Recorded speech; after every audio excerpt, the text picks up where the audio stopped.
তোমার সাথে আমার আর দেখা হবে না। আমার দুইটা বাচ্চা আছে ছোট ছোট, সেই দুইটা বাচ্চাই তুমি এলো। আমি যখন তারে বললাম তুমি তোমার বাচ্চাদের এতিম করে ফেললা, ওই বাচ্চাগুলো তো আমার বাচ্চা ছিল, আমি কি করব? মাহিন চৌধুরী আমার ওয়াইফ, আপনাদের বগলা গাড়ির মেয়ে। এখন কালকের ঘটনাটা এরকম হয়েছে, খুবই দুঃখজনক ঘটনা। এটা হলো আনএক্সপেক্টেড একটা জিনিস। অনেক বছর যাবতীয় ও মাইলস্টোন স্কুল অ্যান্ড কলেজে চাকরি করে, সেই সুবাদে প্রায় 17 বছর। সেখানে সে পর্যায়ক্রমে টিচার থেকে সে কোঅর্ডিনেশনের দায়িত্ব পায়, কোঅর্ডিনেটর হয়েছে, এবং যেই বিল্ডিংয়ে বিমানটা ক্র্যাশ করছে ওই বিল্ডিংয়েরই সে কোঅর্ডিনেটর ছিল।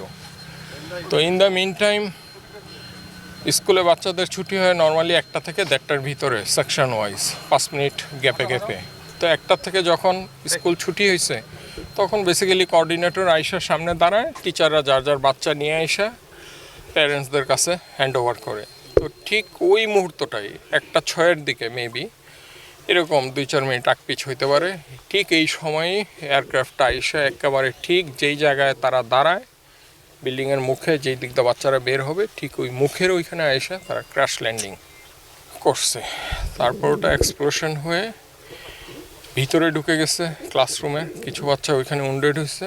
রান্নায় আমার ভালোবাসা Jamuna gas stove. Jamuna gas stove, আধুনিক, নিরাপদ ও দীর্ঘস্থায়ী। এখন মাহিরিন মিস ভালো ছিল, ওর বাচ্চাদের বাঁচাইতে গিয়ে আসে কিছু বাচ্চা বের করেও নিয়ে আসছে।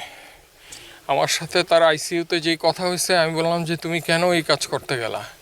বলে আমার বাচ্চারা আমার সামনে সব পুইরা মারা যাচ্ছে, আমি এটা কিভাবে সহ্য করি। আমি সর্বোচ্চ চেষ্টা করছি বাচ্চাদের, কিছু বাচ্চা বের করছি, আরও কিছু বাচ্চা বের করতে গেছি, এমন সময় এক্সপ্লোশন আরও জোরে হয়ে আমি আর কিচ্ছু জানি না। ওর ভিতরে সে নিজে পইরা নিজে পুরা ভাই 100% বার্ন হয়ে গেছে, পা থেকে মাথা পর্যন্ত চুল। শুধু সে বেঁচে ছিল, একটু কথা বলতে পারছে আইসিইউতে। তারা যখন মানে আইসিইউতে যখন তাকে চিকিৎসা নিছে এবং তাকে যখন লাইফ সাপোর্টে নেওয়ার আগ পর্যন্ত সে লাস্টে একটা কথাই বলছে যে আমার হাতটা একটু, ডান হাতটা দিয়ে বলছে আমাকে একটু শক্ত করে ধরো ডান হাতটা। আমি শক্ত করে ধরছি, ভাই ধরা যায় না, পুরা সব কিছু পোড়া। বুকের এইখানে নিয়ে বললো তোমার সাথে আমার আর দেখা হবে না।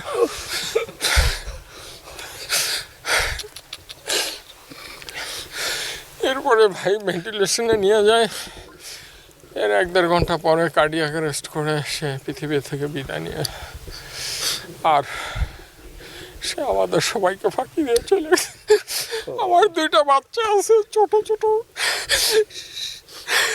সেই দুইটা বাচ্চাই তুমি এলো। আমি যখন তারে বললাম তুমি তোমার বাচ্চাদের এতিম করে ফেললা, ওই বাচ্চাগুলো তো আমার বাচ্চা ছিল, আমি কি করব?